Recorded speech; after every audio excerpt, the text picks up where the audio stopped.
Coke at feelings. Ito'y maaaring tuloy din sa feelings ng tao. Minsan, mismo, kasi hinahanap mo. O kaya naman, swakto, yung tamang timpla kumbaga, yung tipong solo ka lang sa plaza. Pero minsan, hindi may iwasan na magkakaroon ka ng kasalo kahit ayaw mo. Kasi gusto mo, ito'y iyong-iyo. At sa darating na araw, kay malilito.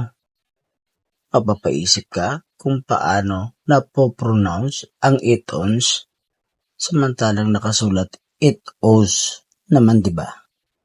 Pero lalo kang mahihirapan kung ang feelings mo binigay mo ang 100%, tapos siya is 0 lang talaga. Sa huli, 1.5. Hayaan na lang yan. Kasi wala naman akong hugot dyan, maliban sa pagiging plastic ng kanyang katawan.